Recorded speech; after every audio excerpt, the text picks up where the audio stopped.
नमस्कार, मैं हूं अजय और स्वागत है आप सभी का खबर दमदार में। खबर दमदार यानी यूपी की दिन की सभी बड़ी खबरें। और सबसे बड़ी खबर इस वक्त की हाथरस से आ रही है, जहां पर सीबीआई की टीम पूछताछ के लिए पीड़िता के घर पहुंची है। पीड़िता के परिवार से आज फिर मामले को लेकर लंबी पूछताछ की जा रही है। पीड़िता के घर से आरोपियों के घर की दूरी की भी दोबारा जांच पड़ताल सीबीआई ने की है। सीबीआई की जांच जारी है। टीम इंचार्ज सीमा पाहूजा भी पीड़िता के घर में मौजूद हैं और इस वक्त 3 सीबीआई के मेंबर टीम के चीफ समेत सभी पूछताछ में जुटे हुए हैं। सुमित शर्मा न्यूज़ 18 संवाददाता मेरे साथ जुड़ गए। सुमित, अब फिर से एक बार पीड़िता के घर में पूछताछ और पड़ताल आसपास में भी क्या क्या कर रही है, क्या खंगाल रही है सीबीआई?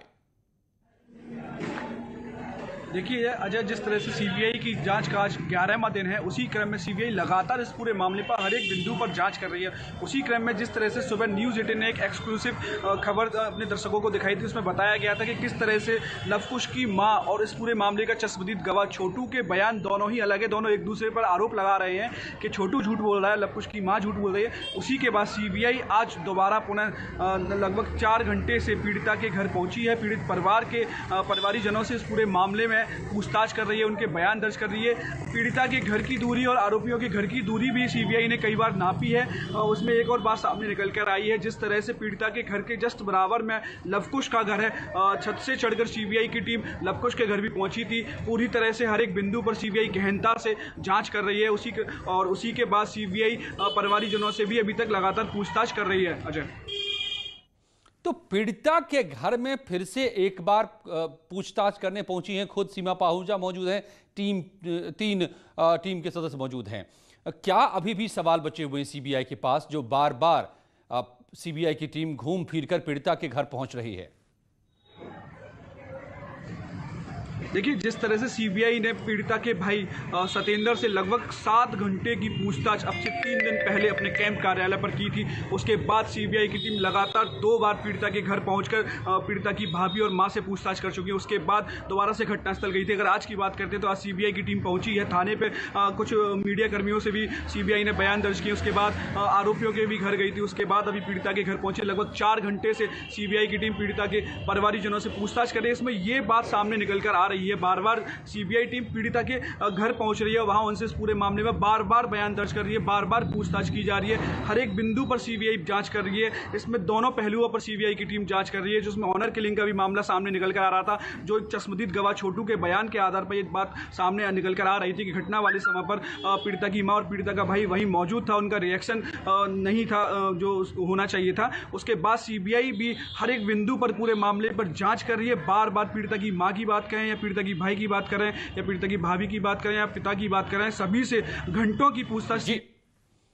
तो यानी फिर से एक बार पीड़िता के परिजनों से पूछताछ। हाथरस मामले में सीबीआई की टीम 11वें दिन पड़ताल में किस तरह से जुटी हुई है, बता रहे थे हमारे संवाददाता सुमित शर्मा हाथरस से।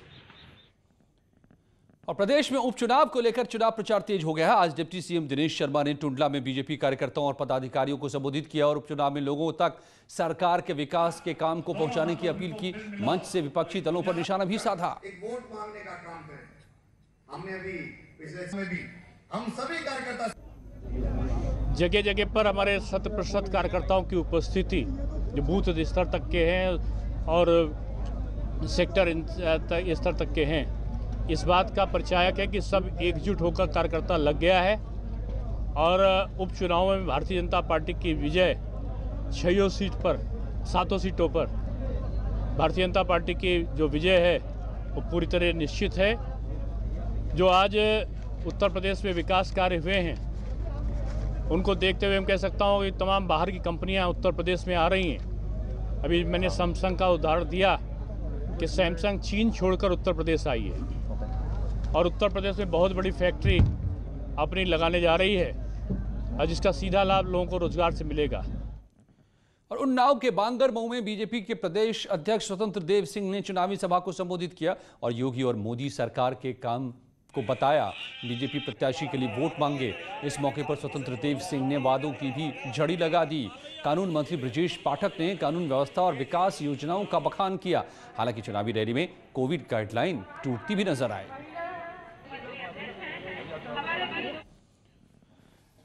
समाजवादी पार्टी के नेता रामगोपाल यादव ने आज राज्यसभा चुनाव के लिए नामांकन दाखिल कर दिया। इस दौरान एसपी अध्यक्ष अखिलेश यादव उनके साथ मौजूद थे।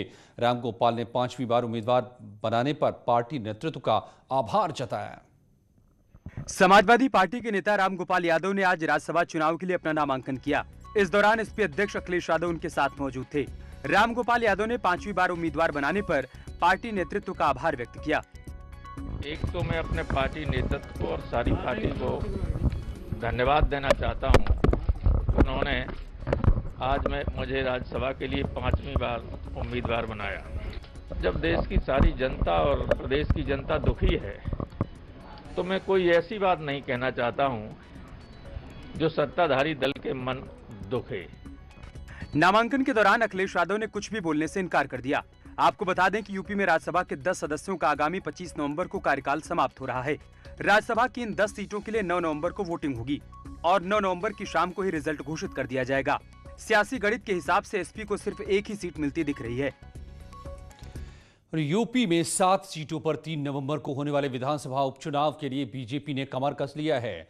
सीएम योगी कल 3 बड़ी रैलियों को संबोधित करेंगे।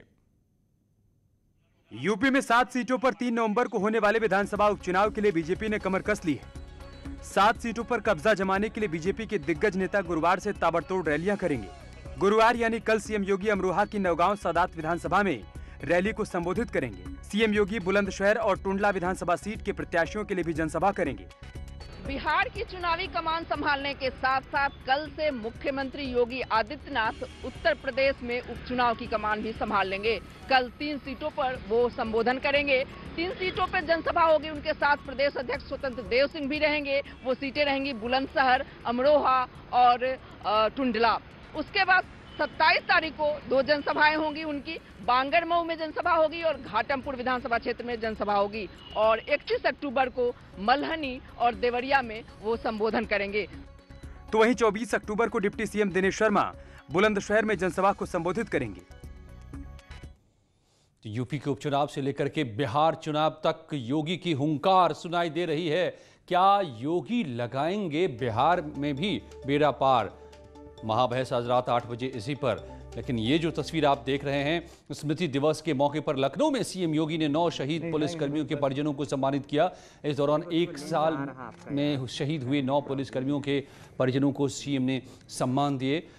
बिकरू हत्याकांड में शहीद हुए 8 पुलिसकर्मी भी इनमें शामिल हैं। इस दौरान सीएम योगी ने संबोधित करते हुए कहा कि लखनऊ पुलिस लाइन में शोक परेड भी निकाली गई और इस दौरान सबको सम्मानित भी किया गया शहीद के परिजनों को। देश में अपराधियों पर कड़ा शिकंजा कसने के लिए गैंगस्टर एक्ट के अंतर्गत 34,217 अभियुक्तों को गिरफ्तार कर जेल भेजा गया है। गैंगस्टर अधिनियम के अंतर्गत 596 करोड़ रुपए मूल्य की चल संपत्ति के जब्तीकरण की कार्रवाई की गई है। इससे समाज में एक बेहतर संदेश गया। और मैनपुरी में समाजवादी पार्टी के विधायक राजकुमार यादव की मुसीबत बढ़ गई है क्योंकि उन पर छेड़छाड़ और जान से मारने की धमकी देने का आरोप लगा है। किसने लगाया ये आरोप? देखिए ये रिपोर्ट। मैनपुरी में समाजवादी पार्टी के विधायक राजकुमार यादव पर गंभीर आरोप लगे। ये आरोप बीजेपी की महिला मोर्चा की एक नेता ने लगाए हैं, जिसको लेकर महिला मोर्चा की क्षेत्रीय मंत्री सीमा चौहान ने पुलिस में मुकदमा दर्ज कराया है। 17 तारीख को मेरे मोबाइल पे 2 बार फोन भी किया। एक ये कीपैड, इस पे भी फ़ोन किया। एक बड़ा फ़ोन है, उसमें भी फ़ोन किया और बोले मैनपुरी में बिल्कुल भी ये मतलब ये लोगों का ये आप लोग करती हो, बिल्कुल ये बंद कर दीजिए। आपने कोतवाली में जाके मैंने तो समझौता दोनों लोगों को कराए हैं। बोले मैनपुरी में रह नहीं पाओगी और मैं तुम्हें जान से मरवा दूंगा और जाति के लेके बहुत गंदी गंदी गालियाँ दी। पुलिस ने मैनपुरी के सदर विधायक राजकुमार यादव पर छेड़खानी और जान से मारने की धमकी देने का मुकदमा दर्ज किया है। राजकुमार यादव को समाजवादी पार्टी के अध्यक्ष अखिलेश यादव का काफी करीबी बताया जाता है। और आरोपों से घिरे समाजवादी पार्टी के विधायक राजकुमार यादव ने आरोपों से इनकार किया है। कहा है कि उनके ऊपर फर्जी केस दर्ज कराया गया है और जो मेरे खिलाफ मुकदमा दर्ज हुआ है वो 100% झूठा है। किसी भी तरीके से कोई भी साक्ष्य उपलब्ध करा के दिखा दे कि मैंने कोई धमकी दी है या मैंने कहीं गाड़ी से रोक के उनको अश्लील टिप्पणी की है, सड़क पर लोग चलते हैं, दुकानें खुली हुई हैं, सीसीटीवी कैमरे हर जगह लगे हुए हैं, आजकल मोबाइल में रिकॉर्डिंग होती है। कहीं भी एक साक्ष्य उपलब्ध करा दें भारतीय जनता पार्टी के नेता और वो नेत्री जिन्होंने मेरे ऊपर आरोप लगाया है। इलाहाबाद हाईकोर्ट ने एलटी ग्रेड सहायक अध्यापक भर्ती 2016 के कला विषय के छात्रों को बड़ी राहत दी है। हाईकोर्ट ने माध्यमिक शिक्षा सेवा चयन बोर्ड की परीक्षा में पास अभ्यर्थियों को इंटरव्यू में शामिल करने का आदेश दिया है। इस आदेश के बाद चयन बोर्ड ने भी भरोसा दिया है कि असम से अलग से पैनल गठित करके इन अभ्यर्थियों का इंटरव्यू कराया जाएगा। आपको बताएं कि 23 सितंबर से 22 अक्टूबर के बीच एलटी ग्रेड सहायक अध्यापकों के इंटरव्यू चल रहे हैं, लेकिन कला विषय के अभ्यर्थियों को न्यूनतम योग्यता न रखने के आधार पर इंटरव्यू से बाहर कर दिया गया था, जिसके बाद अभ्यर्थियों ने कोर्ट का दरवाजा खटखटाया था। हालांकि याचिकाकर्ताओं का अंतिम रिजल्ट घोषित नहीं किया जाएगा। मामले की अगली सुनवाई 24 नवंबर को होगी। आज कोर्ट ने ऑनरेबल जस्टिस यशवंत वर्मा साहब ने ये ऑर्डर पास किया कि इन बच्चों को भी इंटरव्यू में सम्मिलित किया जाए, और जिस पे स्टेट का ने ये रिक्वेस्ट किया था कि और कोर्ट ने उसको मान भी लिया, क्योंकि इंटरव्यूज़ चल रहे हैं इसलिए बीच में इनको इंटरव्यू नहीं कराया जा सकता। इसके लिए एक अलग कमेटी गठित करके और इनका आगे अगले महीने में इन बच्चों का इंटरव्यू कराया जाएगा। हाई सिक्योरिटी नंबर प्लेट को लेकर आम लोगों में काफी गफलत होने लगी थी। इसे लेकर अब सरकार ने इसकी समय सीमा बढ़ा दी है। अब 30 नवंबर तक समय बढ़ा दिया गया है। अब 30 नवंबर के बाद बिना हाई सिक्योरिटी नंबर के आरटीओ दफ्तर में कोई काम नहीं होगा और आम लोगों को अपनी गाड़ियों में 28 फरवरी 2021 तक हाई सिक्योरिटी नंबर प्लेट लगाने का समय दिया गया है।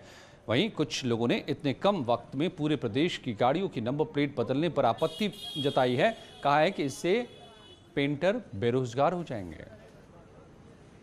हाई सिक्योरिटी रजिस्ट्रेशन मार्क लगाने के लिए वाहन स्वामियों को 30 नवंबर 2020 तक राहत मिली है। इसी बीच परिवहन विभाग को ये निर्देश दिए गए हैं कि हाई सिक्योरिटी नंबर प्लेट लगाने के लिए जनता को जागरूक किया जाए, उनका प्रचार प्रसार इलेक्ट्रॉनिक और प्रिंट मीडिया के तहत किया जाए, ताकि जनता अपने गाड़ियों में जल्द से जल्द HSRP लगवा ले।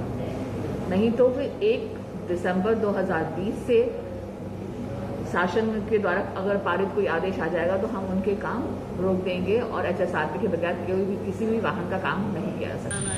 उचित कदम तो ठीक है, लेकिन सरकार को समय भी देना चाहिए। सरकार को कम से कम 1 महीने का लगाए 2 महीने तक का समय देना चाहिए, जिससे मान लीजिए अन्य गाड़ियों का काम, जैसे रजिस्ट्रेशन हो गया गाड़ियों का, सभी परमिट हुआ और साथ साथ फिटनेस हुआ, मतलब जितनी गाड़ियों के संबंधित कार्य है उस पर बाधा आ रहा है। कम से कम 2 दिन से कार्य जो है वो बाधित चल रही है। हम लोग की भी बहुत मजबूरी हो गई है।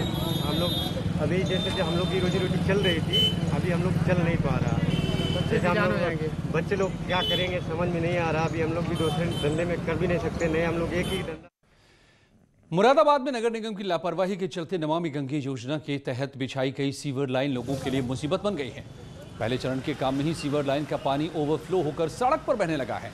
शहर के नालियों का गंदा पानी निकलकर सड़क पर यहां वहां बहता नजर आ रहा है। गंदगी तो हो ही रही है, लोगों को बदबू का सामना भी करना पड़ रहा है, लेकिन नगर निगम हाथ पर हाथ धरे बैठा है। की कहानी है ये तो 1 साल से देख रहे हैं हम ये, और ये रोजाना ये आज तीसरे चौथे रोड बनता है, 8 दिन बाद तोड़ देते हैं इसे आनकर। पानी की बात कर रहा हूँ। पानी ये तीसरी बार निकल लिया है इधर, अभी ये 3-4 महीने के अंदर तीसरी बार हुआ है ये। रोज अक्सर निकलता है, लेकिन आज सुबह बहुत ज़्यादा निकल रहा है। इसमें पानी आए दिन की परेशानी हो गई है। फैमिली जाती है रिक्शाओं में, रिक्शाएं पलट रही हैं। बस इनका अधूरा काम, खराब मटेरियल। हरदोई में तमंचे पर डिस्को का वीडियो सोशल मीडिया पर वायरल हो रहा है। गांव में बार बालाओं का डांस चल रहा है। डांस के वक्त युवक तमंचे से फायर करता दिख रहा है। डांस और तमंचे से फायरिंग का ये वीडियो सोशल मीडिया पर अब चारों तरफ वायरल हो रहा है। ये वीडियो टड़ियावा थाना इलाके के हर्रई गांव का है।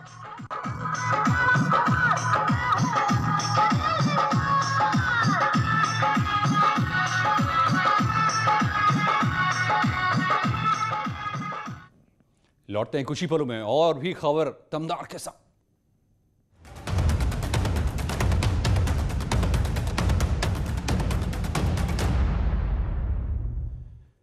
बड़ी खबर इस वक्त आ रही है। हाईकोर्ट से आजम खान को बड़ा झटका लगा है। रामपुर से एसपी सांसद आजम खान कोर्ट ने खारिज कर दी जौहर ट्रस्ट की याचिका। जौहर ट्रस्ट के अध्यक्ष हैं आजम खान। कोर्ट ने कहा राजस्व परिषद का आदेश गैर कानूनी नहीं, परिषद के आदेश में हस्तक्षेप करने का अधिकार नहीं। हाईकोर्ट ने कहा बगैर इजाजत ली थी किसानों की जमीन, कलेक्टर की परमिशन के बगैर बेनामा कराने का आरोप। तो ये बहुत बड़ा झटका है, बहुत बड़ी खबर है।